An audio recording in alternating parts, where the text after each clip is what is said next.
Comic story अड्डा में आपका स्वागत है। तो आज मैं लेकर आई हूँ पवन कॉमिक से। कॉमिक का नाम है सीक्रेट फिल्म की वापसी। तो टाइम ना वेस्ट करते हुए आप लोग चैनल को कर लीजिए सब्सक्राइब और हम लोग बढ़ते हैं सीधा अपनी कॉमिक की तरफ।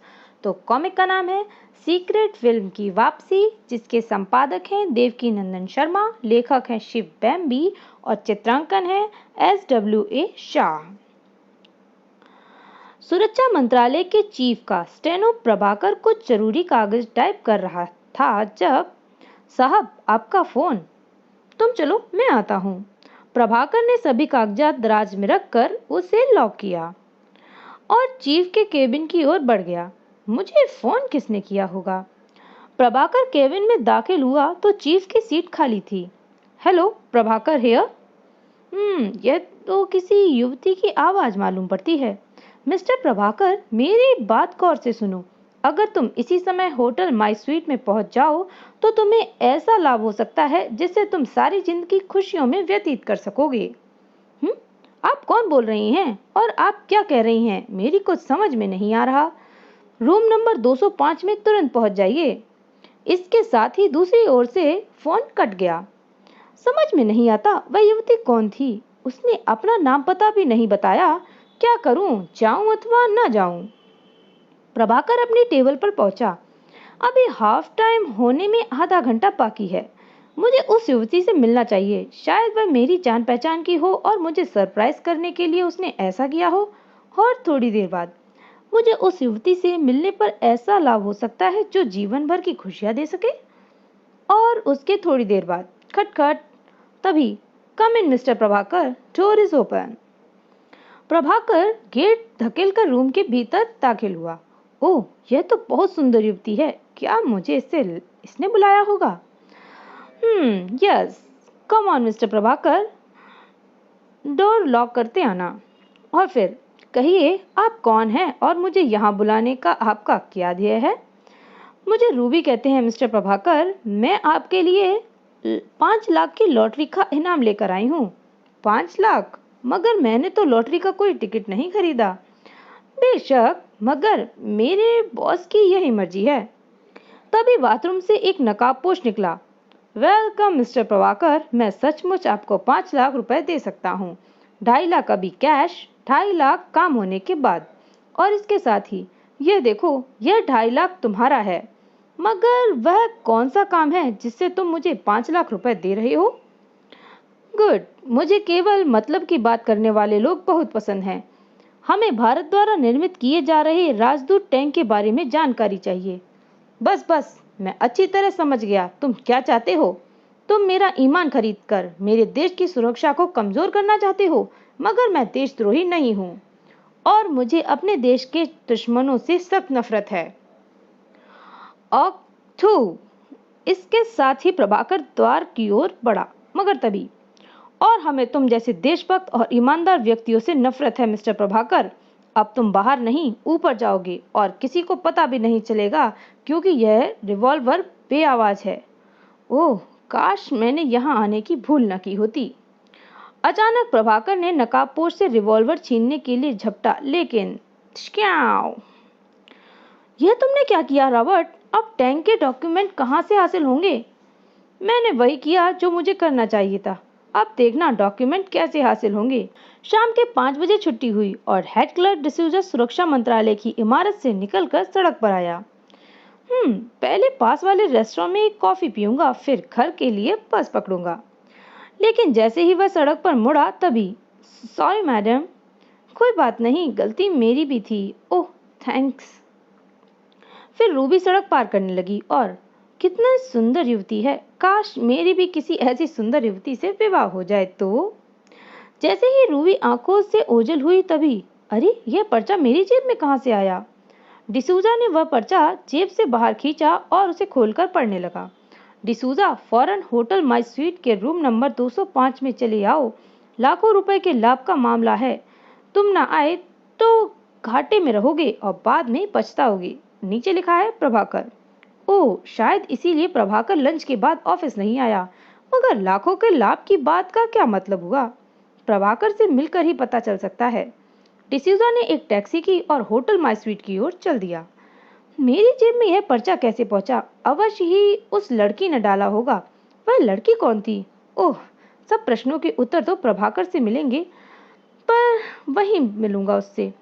थोड़ी देर बाद ही डिसूजा रूम नंबर 205 के सामने पहुंचा। अरे, कमरे का गेट तो खुला हुआ है, फिर भी दस्तक देकर भीतर जाना चाहिए। और तभी खटखट। उसके साथ ही वह भीतर दाखिल हो गया। लेकिन अरे, यहाँ तो कोई भी नहीं।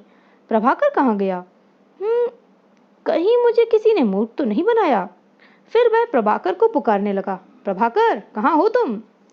लेकिन प्रभाकर होता तो बोलता। डिसूजा चारों ओर देखने लगा। तभी डिसूजा की निगाह बाथरूम की ओर गई। बाथरूम का गेट खुला हुआ है, प्रभाकर अवश्य उसमें होगा।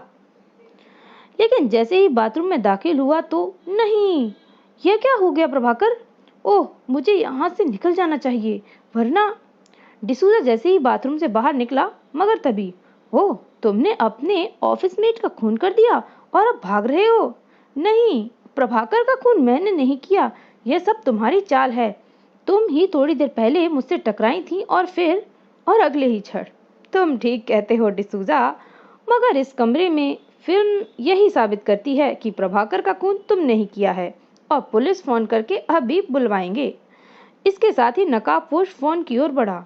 और तभी, नहीं, पुलिस को मत बुलाओ, मैं खून नहीं किया, मुझे जाने दो। ओके, तुम कहते हो तो हम तुम्हारी बात मान लेते हैं, लेकिन तुम्हें हमारी बात माननी होगी। क्या? हाँ, बताते हैं। आओ, उधर बैठते हैं और स्वयं को नॉर्मल कर लो। हमारी बात मानोगे तो इस खून के इल्जाम से भी बच जाओगे और लाखों का लाभ भी होगा। ओह गॉड, मैं कहाँ फंस गया हूँ? नहीं, मुझे लाखों का लाभ नहीं चाहिए। इसी चक्कर में तो तुम लोगों के जाल में आ फंसा हूँ, और शायद प्रभाकर भी।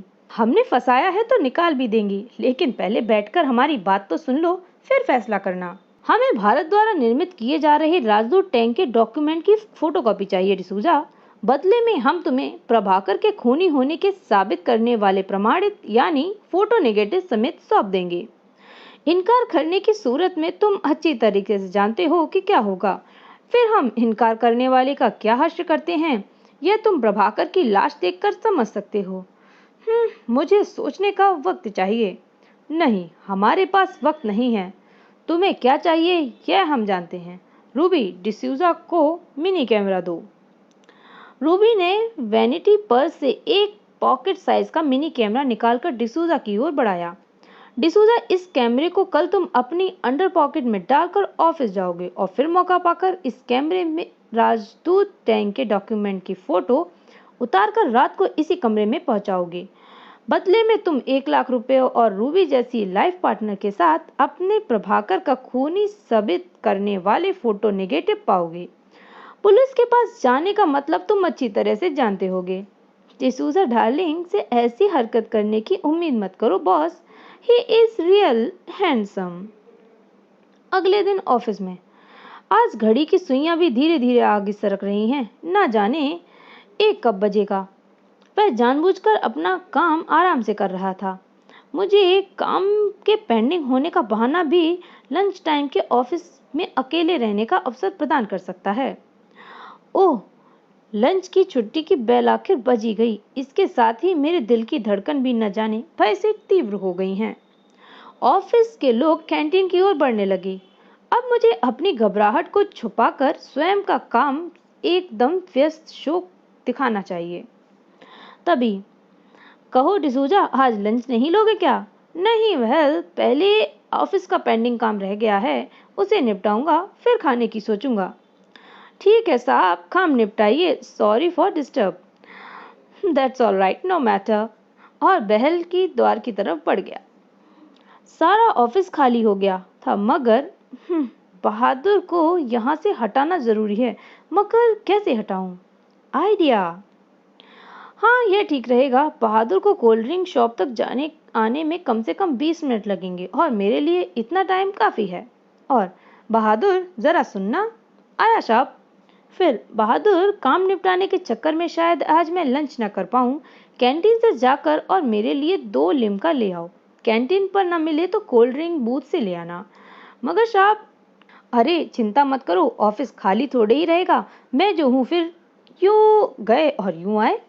अच्छा डिसूजा साहब, सतर्क रहना। बहादुर द्वार की ओर बढ़ गया। कैंटीन पर बहादुर को लिम्का नहीं मिलेगा, इस तरह मुझे 5 मिनट का समय अधिक मिल जाएगा। 5 मिनट पश्चात सीक्रेट फाइल वाली शेल्फ की चाबियां सुपरिटेंडेंट इसी दराज में रखता है। और फिर वाह, चाबियों का गुच्छा मिल गया। फिर वह शेल्फ के पास पहुंचा और उसे खोलकर, अब जल्दी से 12 नंबर फाइल मिल जाए तो बढ़िया होगा। और आखिर में शुक्र है मिल गई, अब जल्दी से फोटो लेनी है। और फोटो ले ली। फिर ओ गॉड, शुक्र है अब मेरी जान बच जाएगी। इसके बाद डिसूजा ने फाइल भीतर रखकर सेफ बंद कर दी और चाबियां यथास्थान पर पहुंचाकर अपनी टेबल पर आकर बैठ गया। अभी बहादुर का 5 मिनट पहले आना संभव नहीं, मुझे स्वयं को वैसा ही व्यस्त शो करना है। लगभग 5 मिनट बाद, लीजिए साहब पीजिए। तुम पियो बहादुर, मैं अपने हाथ का काम निपटाकर ही पीऊंगा। फिर डिसूजा साहब बहुत अच्छे आदमी हैं। और उसी रात खटखट होटल में। अगले क्षण, रूबी तुम चिंता मत करो डार्लिंग, वह कैमरा और फिल्म बॉस को सौंपने के बाद अब मैं और तुम ही तो रहेंगे इस। कम इन। फिर डिसूजा भीतर दाखिल हुआ। 2 पैग बनाओ डार्लिंग, हम दोनों के लिए। क्या रूबी सचमुच मुझसे प्रेम करने लगी है अथवा। और फिर लो पियो डार्लिंग, चियर्स। गट गट गट गट। डिसूजा ने वह जाम खाली किया तो लो और पियो डिसूजा डार्लिंग। और फिर वह पी गया। यह जाम तुम्हारी जिंदगी का आखिरी जाम होगा डिसूजा। अंगूठी का नग हटाकर जाम से विषैला पाउडर डाल दिया। इसके बाद वह कैमरा कहाँ है डार्लिंग। अंडर पॉकेट से कैमरा निकालकर, लो रूबी, मेरे वह फोटो और निगेटिव मुझे दे दो। अवश्य डार्लिंग, पहले तुम यह आखिरी जाम तो पी लो। फिर रूबी ने जैसे ही जबरदस्ती कर डिसूजा के मुंह में लगा दिया। और लेकिन जाम खाली होने तक, ओह रूबी, इस जाम ने तो जैसे मेरे सीने में आग लगा दी हो। और दूसरे ही क्षण गिर पड़ा। रूबी ने नीचे झुककर उसकी नब्ज देखी। इसकी तो छुट्टी हो गई। फिर कम ऑन रॉबर्ट, शिकार ऊपर पहुंच चुका है। और अगले पल, वेल रूबी, तुमने बहुत बढ़िया काम किया। कैमरा कहाँ है। रूबी ने कैमरा नकाबपोश को थमा दिया और उसमें फिल्म निकालकर देखते हुए, वाह रूबी, तुम तो इनाम की हकदार हो गई हो। तो इनाम दो बॉस। और अगले ही क्षण, लो रूबी, अपने पीछे कोई प्रमाण छोड़ना मेरी आदत नहीं। रूबी को भी मार दिया। इसके थोड़े दिनों बाद, यह बहुत ही सीरियस मामला है बादल, किसी दुश्मन देश के एजेंट ने सुरक्षा मंत्रालय से हमारे देश द्वारा अपने ही कारखाने में तैयार किए जा रहे टैंक राजदूत के दस्तावेज की फिल्म उतार कर पहुंचा दी है और हमें इसकी खबर तक नहीं लगी। हालांकि थोड़े दिन पहले होटल माई स्वीट में एक कमरे में एक युवती की लाश के साथ सुरक्षा मंत्रालय के 2 कर्मचारियों की लाश पाई गई, मगर केस से संबंधित पुलिस व सीबीआई इंस्पेक्टर भी अभी तक कुछ नहीं जान पाए थे कि तभी हांगकांग से हमारे एजेंट ने खबर दी कि भारत समर्थक एजेंट जिसने की उस फिल्म की चोरी की थी खबर भेजी है, उस फिल्म का दुश्मन देश से सौदा करवा सकता है। सर, हम यहाँ ऑपरेशन बैंकॉक के लिए थाईलैंड न गए होते तो अपराधी को वह फिल्म भारत से न ले जाने दे पाते। जानता हूँ बिजली, लेकिन अब तुम दोनों उस फिल्म को किसी भी तरह हांगकांग से वापस लाना है। कल की पहली फ्लाइट से हांगकांग के लिए तुम दोनों की सीटें बुक हो चुकी हैं। यह लो अपनी यात्रा की टिकट्स। उसके बाद कर्नल कपूर उन्हें काफी देर के लिए केस के बारे में समझाते रहे। और उसी दिन खोजबीन करते हुए, बहादुर, जिस दिन डिसूजा की हत्या हुई, क्या वह सारा दिन तुमने ऑफिस में उपस्थित रहकर बिताया था। जी साहब।